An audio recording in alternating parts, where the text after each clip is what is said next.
Bada bing, bada boom. Social Inform Media.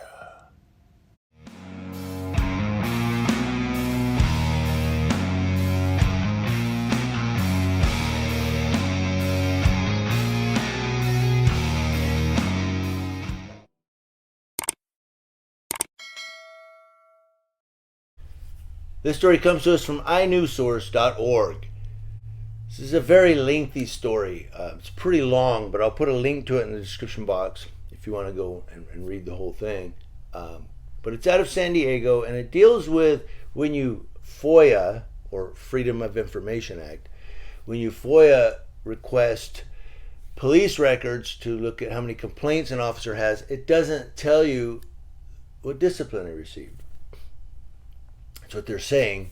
They give an example. San Diego police responded to 3 young people being drunk in public, and it ended up with one young man bleeding from his face after being smashed into a police vehicle, and another wedged between the seats of a police car covered in pepper spray. One of the men, they say, called out to the police officer, "Why are you choking me?" It's according to the body camera. Now, this encounter happened outside the San Carlos Recreation Center on a Sunday in August of 2017. Both young men appear to be people of color, while the officer, Timothy Romberger, is white. Police Internal Affairs investigated Officer Romberger, and they found that he had violated policy by using excessive force 5 times during the encounter and refusing to offer medical care to the suspect. But the public will never know what discipline Romberger received, if he received any discipline at all. Yeah, right. Good luck on that. Because his disciplinary action is missing from his file, and San Diego police officials refused to provide a specific explanation as to why. Romberger wasn't fired over the incident. He went on to face two additional internal affairs investigations in the next 2 years. In 2019, he was fired after he held a gun to his fiance's head. He pled guilty to felony assault and was sentenced to, you got it, 6 months in jail for holding a gun to his fiance's head. 6 months. I don't know, man. Maybe it was a plea deal. But Romberger's case is one of 93 reports of misconduct among San Diego police officers that were recently disclosed under California transparency laws. But almost 1/3 of those cases don't include information on disciplinary action against the officers. Out of the total of 93 of those cases, 1/3 are for officers causing physical harm to citizens. Thank you, Irate Productions. Irate Cop Watch for being out there in San Diego. They need you. It looks like they really need you. He rocks, man. He does such a great job for San Diego. But out of the 93 cases, 1/3 are for officers using physical harm to citizens with excessive force, ranging from punching to hitting with a flashlight to using a carotid restraint for too long. They pass out. 6 of those excessive force cases are missing disciplinary records, including an officer who pressed his elbow into a suspect's head for 40 seconds and failed to document it. Oh, they always fail to document stuff. We don't need that. Don't put that in there. Hey, don't put that in there. You know what I mean? An officer who released a police dog on a man with his hands in the air. They love that. Get him, dog. An officer who hit a man with a flashlight who was running away and then shoved him after he was handcuffed. We had to get his shot in. How dare you run from me? 1/4 of the total cases are for discrimination, with officers making racist, homophobic, or sexually suggestive comments to members of the public and other sworn personnel. Half of those cases are lacking disciplinary records, including an officer who used a racial slur while saying he killed black people for a living. An officer who had sexual photos of women in his cubicle and sent an email using a homophobic slur. An officer who told a prisoner to walk to the back of the bus like Rosa Parks. The findings concern advocates and attorneys who have pushed for more transparency among California's police agencies. You're never going to get total transparency. You're never going to get it. David Loy, who's a legal director at the First Amendment Coalition, said law enforcement officers possess the most extreme power possible. They have the power to arrest, to detain, to use force, and ultimately to kill if deemed legally necessary. And it don't even have to be legally necessary. All they have to do is prove that, well, I had to do it. It could be an illegal shooting. The public, the press, researchers, scholars, everyone has a compelling interest in transparency and accountability as to how police powers are used. We do have a compelling interest in that because we could be the next victim of a bad cop. And there's nothing we can do about it because the government has given law enforcement total power over its citizens. Yeah, how about that? They can do whatever they want because they have a badge. What do?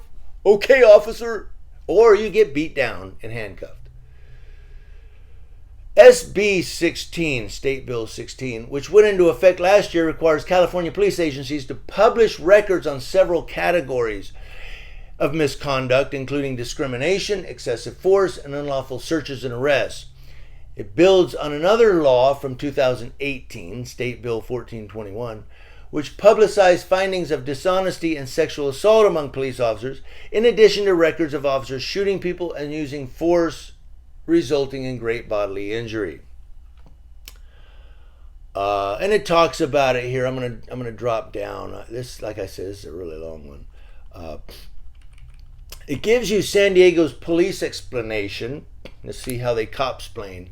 San Diego Police Captain Jeff Jordan, who oversees police records, refused to do an interview for the story, of course, but answered questions by email. He said the department is disclosing all records available in the misconduct cases and complying with transparency laws. And that might be kind of true because the union might say, you can't tell people how they were disciplined. That's their own personal privacy. That could be a union thing. So here we're blaming we're blaming Captain Jeff Jordan. It might be out of his hands. It might be a union thing because they're called a fraternity, right? The fraternity of police. Jordan said records on disciplinary action could be missing for several reasons. One being that the officer didn't receive formal discipline.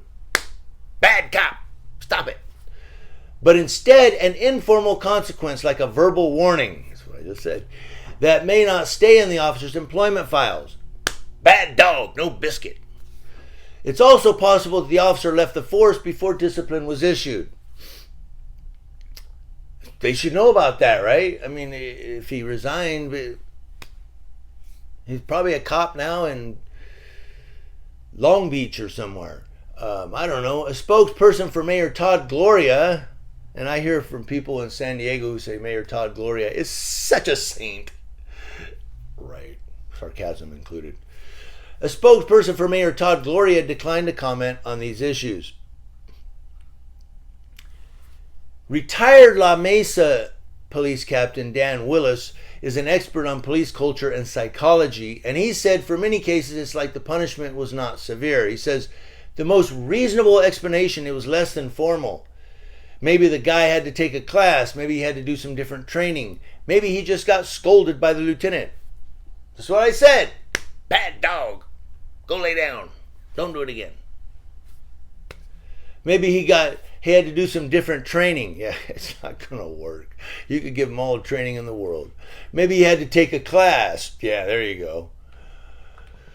See how serious they take that. I got to do a class. And they talk about other missing material from the records as well. You could read it there. They have a case file that you could read. There's a link. It looks like it's a link, maybe a hyperlink, where you can read the entire case file on Romberger, the guy who had 5 excessive force in one arrest. But again, it's a really long one. The link to it will be in the description box. Basic gist here is that it raises a question. Is San Diego Police Department really giving you full transparency, or is it just a dog and pony show? Yeah, see, the guy had a complaint and we did something about it. What? Well, don't worry, we did something. What? What did you do? Yell at him in the conference room? Tell him stop it? I mean, Romberger, 5 excessive force uses in 1 arrest, and he received 2 additional complaints over 2 years. Or 2, not even complaints, 2 internal investigations over 2 years after using 5 excessive force restraints.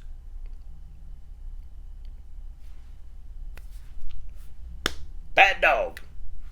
I said bad dog. You better stop it. If you don't stop it, we're going to fire you. No, I'm really serious. We will fire you. Don't you understand?